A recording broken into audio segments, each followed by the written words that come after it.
കോൺഗ്രസ്സിൽ ഏറെ നാളായിട്ട് ചർച്ച ചെയ്തുകൊണ്ടിരിക്കുന്ന ഒരു കാര്യമാണ് പുനഃസംഘടന. പലപ്പോഴും അതൊരു കീറാമുട്ടിയായിട്ട് തന്നെ നിൽക്കും. ഇനിയിപ്പോൾ ഒരു 2 തെരഞ്ഞെടുപ്പിനെ അഭിമുഖീകരിക്കാൻ പോവുകയാണ്.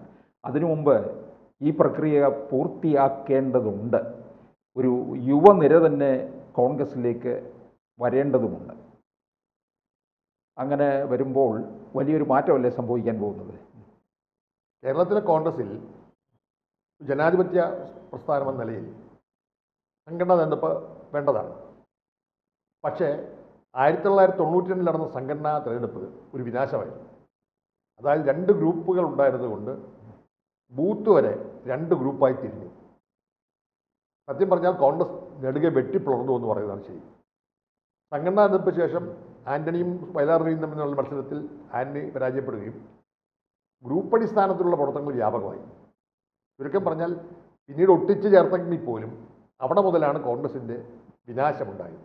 ജനാധിപത്യപരമായി സംഘടനാ തെരഞ്ഞെടുപ്പാണ് ഏറ്റവും അഭികാമ്യമെങ്കിലും ഒരു വലിയ സാമൂഹ്യ വിപത്തായി കോൺഗ്രസിൽ അത് വളർന്ന ഒരു സാഹചര്യം നിലനിൽക്കുമ്പോൾ പിന്നീട് അങ്ങോട്ട് സംഘടനാ തെരഞ്ഞെടുപ്പ് നടത്താൻ ആർക്കും ധൈര്യമില്ലാത്ത ഒരവസ്ഥ വന്നു. പക്ഷേ പിന്നീട് നോമിനേഷൻ പ്രവൃത്തിയാണ്. എല്ലാ സംഘടനകളും നോമിനേഷൻ പ്രവൃത്തിയാണ്. മാർക്സിസ്റ്റ് പാർട്ടി കേഡർ സ്വഭാവമുള്ള പാർട്ടിയാണ് എന്നൊക്കെ പറഞ്ഞാലും സെൻട്രലൈസ്ഡ് ഡെമോക്രസി എന്ന് പറഞ്ഞാൽ മോഡി അടിച്ചേൽപ്പിക്കുന്നത് തന്നെയാണ്. ഡൽഹിയിലാണെങ്കിൽ മോഡി അടിച്ചേൽപ്പിക്കുന്നതാണ്, ഇവിടെയാണെങ്കിൽ കേരളത്തിൽ പിണറായി അടിച്ചേൽപ്പിക്കുന്നതാണ്.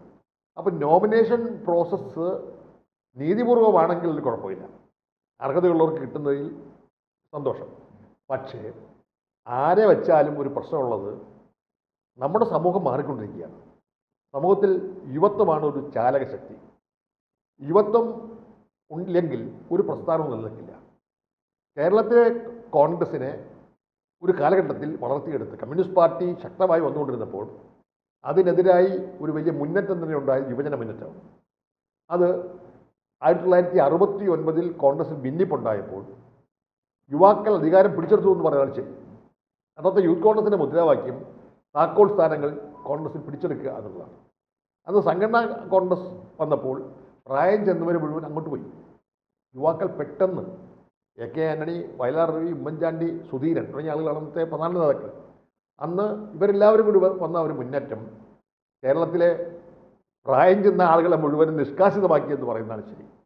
1971 ലോക്സഭാ തെരഞ്ഞെടുപ്പിൽ അന്ന് ഏറ്റവും വലിയ നേതാവ് ആരാണ്? ആർ ശങ്കറാണ്. APCC പ്രസിഡന്റായിരുന്ന, മുഖ്യമന്ത്രിയായിരുന്ന 61 വയസ്സുള്ള ആർ ശങ്കർ. അദ്ദേഹം 71 ജയിച്ചിരുന്നെങ്കിൽ, ലോക്സഭയിൽ അദ്ദേഹം ജയിച്ചിരുന്നെങ്കിൽ ആരാവും? കേന്ദ്രമന്ത്രിയോ? ഇറയൻകീഴ് സീറ്റ് അദ്ദേഹം 1000 വോട്ടിനാണ് തോറ്റത്. പക്ഷേ ലിസ്റ്റ് വന്നപ്പോൾ ആർ ശങ്കർ ഇല്ല, 33കാരനായ വയലാർ രവി. പിന്നെ നിയമസഭയിൽ 6-7 പേര് വന്നു. പിന്നെ ഒരു യുവജന മുന്നേറ്റമാണ്. അപ്പോൾ കേരളത്തിലെ കോൺഗ്രസിൽ AK ആന്റണി KPCC പ്രസിഡന്റ് ആകുന്നു 33-ാം വയസ്സിൽ. 37-ാം വയസ്സിൽ അദ്ദേഹം മുഖ്യമന്ത്രിയാകുന്നു. ആന്റണി, ഉമ്മൻചാണ്ടി തുടങ്ങിയ ഒരു പ്രതിഭാസം കേരള രാഷ്ട്രീയത്തിൽ യുവത്വത്തിൻ്റെ പ്രതീകമായി വരുന്നത് ആ കാലഘട്ടത്തിലാണ്. ഞാനും അതിൻ്റെ ഭാഗം തന്നെയാണ്, ചെറുപ്പമാണെങ്കിലും. അത് കഴിഞ്ഞ് 78 ഭിന്നിപ്പ് വന്നപ്പോൾ കരുണാകരൻ മനസ്സിലാക്കി ആന്റണിയുടെ ശക്തി എന്ന് പറയുന്ന യുവാക്കളാണ്. ആ ചെറുപ്പക്കാരും കരുണാകരനോടില്ല. അപ്പോൾ യുവനിലയെ വളർത്തിയെടുക്കണം. അങ്ങനെ ഒരു 2ാം നിലയെ വളർത്തിയെടുക്കാൻ കരുണാകരൻ ശ്രമിച്ചു. അങ്ങനെയാണ് മുല്ലപ്പള്ളി രാമചന്ദ്രൻ, കാർത്തികേയൻ, രമേശ് ചെന്നിത്തല, പന്തള സുധാകരൻ, ഷാനവാസൊക്കെ വരുന്നത്. അവരെല്ലാം പണ്ട് ഈ 72 ഭിന്നിപ്പിനും അപ്പുറം വളരെ പ്രധാനപ്പെട്ട ആളുകളല്ല. പെട്ടെന്നൊരു നിര വരികയും ചെയ്യും. പിന്നീട് ഇങ്ങോട്ട് നോക്കുകയാണെങ്കിൽ യൂത്ത് കോൺഗ്രസിനെയും KSUവിനെയും തളർത്തുന്ന നിലപാടാണ് കോൺഗ്രസിൽ എല്ലാവരും സ്വീകരിച്ചത്. കാരണം അധികാര കൂത്തുകയായി. KSUവിലൂടെ യൂത്ത് കോൺഗ്രസിൽ വന്ന ആളുകൾ തന്നെ യൂത്ത് കോൺഗ്രസും KSU വളരണ്ടാൻ തീരുമാനിച്ചു. അതായത് ഒരു യുദ്ധതന്ത്രമുണ്ട് ഹിറ്റ്ലറുടെ. യുദ്ധം നടക്കുമ്പോൾ, മുന്നോട്ട് പോകുമ്പോൾ ആ പാലം പൊളിക്കും, പിന്നെ അതിൽ കൂടെ ആരും വരരുത്. ഇതേ യുദ്ധതന്ത്രം തന്നെയാണ് ഇവരെല്ലാം സ്വീകരിച്ചത്. അതിൻ്റെ ഫലമായി മരിച്ചാലും കട്ടിലൊഴിയില്ല എന്ന നിലപാട് സ്വീകരിച്ചു. അധികാര സ്ഥാനങ്ങൾ കെട്ടിപ്പിടിച്ച് നിൽക്കുന്ന ഒരവസ്ഥ വന്നു. ഈ ഒരു ഘട്ടത്തിലാണ് 1987 മുതൽ ഈ പ്രതിഭാസം വളർന്നപ്പോൾ യൂത്ത് കോൺഗ്രസ് നേതാവായിരുന്ന ഞാനാണ് ആദ്യമായി ശബ്ദം ഉയർത്തിയത്. ഇത് പാടില്ല, യുവാക്കൾക്ക് കൂടുതൽ പ്രാമുഖ്യം കിട്ടണം. അതിനൊരു കാരണമുണ്ട്. ആ കാലഘട്ടത്തിൽ കേരളത്തിലെ യൂത്ത് കോൺഗ്രസും KSUവുമാണ് കോൺഗ്രസിൻ്റെ ശക്തി എന്ന് മനസ്സിലാക്കിക്കൊണ്ട് ട്രേഡ് യൂണിയൻ പൊളിറ്റിക്സിനെ മാത്രം ആശ്രയിച്ചിരുന്ന കമ്മ്യൂണിസ്റ്റ് പാർട്ടി CPM നിലപാട് മാറ്റി.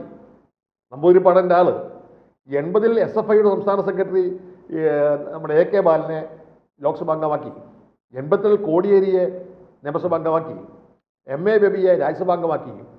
പിന്നീട് 87-ൽ EP ജയരാജനെയും വിജയകുമാറിനെയും സ്ഥാനാർത്ഥിയാക്കി. വിജയകുമാർ MP രാഘവൻ ജയിച്ചു. EP ജയരാജൻ MP രാഘവനോട് ചെറിയ വോട്ട് പരാജയപ്പെട്ടു. പിന്നെ ശർമ്മ, അങ്ങനെ ഒരു നില വന്നു. പിന്നീട് DYFIയുടെയും സുരേഷ് കുറുപ്പ് 84-ൽ പാർലമെന്റിലേക്ക് ജയിച്ചു. പിന്നീട് ഇങ്ങോട്ട് SFIയുടെയും DYFIയുടെയും നേതാക്കന്മാരെ മത്സരിച്ച് സ്ഥാനാർത്ഥിയാക്കാൻ ശ്രമിച്ചു. ആര്? EMSന്റെ നേതൃത്വത്തിൽ CPM പാർട്ടി. അങ്ങനെ കോൺഗ്രസിനെ കടത്തി വെട്ടിക്കൊണ്ട് യുവാക്കളുടെ ഒരു സംഘടനയായി CPM മാറുന്ന കാഴ്ചയാണ് കണ്ടത്. ഈ ഘട്ടത്തിലാണ് കോൺഗ്രസ് യുവാക്കളെ പ്രോത്സാഹിപ്പിക്കുന്നില്ല എന്ന് മനസ്സിലാക്കിയപ്പോൾ CPMിലെപ്പോൾ 2 ടേം കഴിഞ്ഞവരെ മാറ്റണം. ഒരു പ്രസിഡന്റും 3 വർക്കിംഗ് പ്രസിഡന്റും വന്നപ്പോൾ 2 വർക്കിംഗ് പ്രസിഡന്റുമാരെ അവർ പോലും പ്രതീക്ഷിക്കാതെ 50 വയസ്സിൽ താഴെയുള്ള ആളുകളായ PC വിശ്വനാഥിനെയും ഷാഫി പറമ്പലിനെയും വെച്ചു. അത് ഒരു നല്ല തീരുമാനമായിരുന്നു. കാരണം എന്താ? ഒരു പുതിയ ടീം. ഇനിയും അത് എല്ലാ സ്ഥലത്തും പ്രാവർത്തികമാക്കണമെന്നാണ് എൻ്റെ എളിയ നിർദ്ദേശം. കാരണം എന്താ? ഈ നിർദ്ദേശം നടപ്പിലാക്കിയാൽ 50% യുവാക്കൾ KPCCയിലും DCCകളൊക്കെ വന്നാൽ ഒരു യുവ ചൈതന്യം ഉണ്ടാകും. കേരളത്തിലെ കോൺഗ്രസിലെ ഏറ്റവും വലിയ പ്രശ്നം എന്താണെങ്കിൽ യുവാക്കൾക്ക് പ്രതീക്ഷയില്ല. കാരണം എന്താ?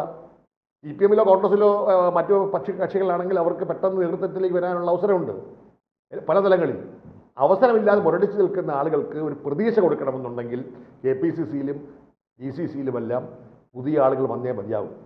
പഴയ ആളുകളെല്ലാം വെട്ടി നിർത്തണമെന്ന അഭിപ്രായമൊന്നുമില്ല. അവരുടെ അനുഭവജ്ഞാനമൊക്കെ പ്രധാനമാണ്. പക്ഷേ പ്രായം വന്ന് അധികാര സൗഭാഗ്യങ്ങൾ കിട്ടി എന്നും മാറിയിരിക്കുന്ന കുറേ സ്ഥിരമുഖങ്ങളുണ്ട്. അവരെ മാറ്റി പുതുമുഖങ്ങളെ വെക്കണം. അപ്പോൾ ഈ തെരഞ്ഞെടുപ്പ് അടുത്തിരിക്കുന്ന സാഹചര്യത്തിൽ തദ്ദേശ സ്വയംഭരണ സ്ഥാപനങ്ങളിലേക്കുള്ള തെരഞ്ഞെടുപ്പിനും നിയമസഭയുടെ മുന്നോടിയായി ഒരു യുവ ചൈതന്യം ഉണ്ടാവണം, തലമുറ മാറ്റം ഉണ്ടാകണം, ഒരു യുവജന മുന്നേറ്റം ഉണ്ടാകണം. ആ യുവജന മുന്നേറ്റത്തിന് പ്രേരകമായിട്ടുള്ള ഒരു പുനഃസംഘടനയാകണം ഉണ്ടാകേണ്ടത് എന്നാഗ്രഹിക്കും. പിന്നെ വനിതകളുടെ കാര്യത്തിലാണെങ്കിലും 25% കൊടുക്കണമെന്നാണ് AICC തീരുമാനം. മാത്രമല്ല 33% സംവരണം ലോക്സഭയിലെ നിയമസഭകളിലും തീരുമാനിച്ചിരിക്കുകയാണ്. ലോക്സഭയും രാജ്യസഭയൊക്കെ. കേരളത്തിൽ 50% സംവരണം തദ്ദേശ സ്ഥാപനങ്ങളുണ്ട്. അങ്ങനെയുള്ള ഒരു സാഹചര്യത്തിൽ 25% കൊടുക്കണമെന്ന് പറയുന്നതിൽ എന്താണ് കുഴപ്പം? ഇപ്പോൾ DCC പ്രസിഡന്റുമാർ ആരും തന്നെ, നേരത്തെ ബിന്ദു കൃഷ്ണ കൊല്ലത്ത് DC പ്രസിഡന്റായിരുന്നു. കേരളത്തിൽ DCC പുനഃസംഘടിപ്പിക്കുമെങ്കിൽ DC പ്രസിഡന്റുമാരെ എത്ര യോഗ്യരായ വനിതകളുണ്ട്? KPCC ഭാരവാഹികളായ വനിതകളുണ്ട്. അപ്പോൾ യുവാക്കൾക്കും വനിതകൾക്കും മതിയായ പ്രാതിനിധ്യം നൽകുന്നില്ലെങ്കിൽ കേരളത്തിലെ കോൺഗ്രസിൻ്റെ സ്ഥിതി അത്ര നല്ല രീതിയിലാവില്ല എന്നുറപ്പുള്ളത് കൊണ്ടാണ് യുവജനങ്ങൾക്കും വനിതകൾക്കും മതിയായ പ്രാതിനിധ്യം നൽകിക്കൊണ്ട് AICCയുടെ മാനദണ്ഡ പ്രകാരം പുനഃസംഘടന നടപ്പിലാക്കണം എന്ന് ഞാൻ വിനീതമായി കോൺഗ്രസ് നേതൃത്വത്തോട് അഭ്യർത്ഥിക്കുന്നു. പക്ഷേ ഒരു സെക്കൻഡ് നിര കൊണ്ടുവരാനായിട്ട് വളരെ വൈകിപ്പോയില്ലേ കോൺഗ്രസ്? സെക്കൻഡ് നിര ഞാൻ പറഞ്ഞല്ലോ, ഒന്നാം തലമുറ 2ാം തലമുറ കഴിഞ്ഞിട്ട് ഞാനുള്ളപ്പോൾ തന്നെ സെക്കൻഡ് നിരയില്ല. പിന്നെ നോമിനലായി ചില ആളുകളൊക്കെ വന്നു മാത്രമേ ഉള്ളൂ. ഇപ്പോഴും തിരിഞ്ഞു നോക്കുമ്പോൾ കഴിഞ്ഞ 10-20 വർഷക്കാലമായി കേരളത്തിലെ കോൺഗ്രസിൽ മല്ലജലം കെട്ടിക്കിടക്കുകയാണ്, പ്രവാഹമില്ല. മുരടിച്ച യുവത്വം ഇന്ന് വാർദ്ധക്യത്തെത്തിയിരിക്കുന്നു. അപ്പോൾ ഞാൻ പറഞ്ഞത് വാർദ്ധക്യത്തിലുള്ള ആളുകളെ മുഴുവൻ മാറ്റണമെന്നില്ല. അവസരം കിട്ടാത്ത വൃദ്ധന്മാരും ഉണ്ട്. ജീവിതത്തിൽ ഒരവസരം കിട്ടാത്ത ആളുകളെ ഉപയോഗിക്കണ്ടേ? അതേസമയം പുതിയ ആളുകൾക്ക് വരാൻ കഴിയുന്ന തരത്തിലുള്ള ഒരു പശ്ചാത്തലം ഉണ്ടാക്കുകയും വേണ്ടേ? അതിനനുകൂലമായ ഒരു സാഹചര്യം ഉണ്ടാക്കുക എന്നുള്ളത് കോൺഗ്രസിനെ ഏറ്റവും അഭികാമ്യമായ കാര്യമായിട്ട് ഞാൻ കരുതുന്നു. കൂടുതൽ വാർത്തകളും വിശേഷങ്ങളും നിങ്ങളിലേക്ക് എത്താൻ ABC മലയാളം സബ്സ്ക്രൈബ് ചെയ്യുക, ബെൽബട്ടനും അമർത്തുക. കൂടുതൽ വാർത്തകളും വിശേഷങ്ങളും നിങ്ങളിലേക്ക് എത്താൻ ABC മലയാളം സബ്സ്ക്രൈബ് ചെയ്യുക, ബെൽബട്ടനും അമർത്തുക.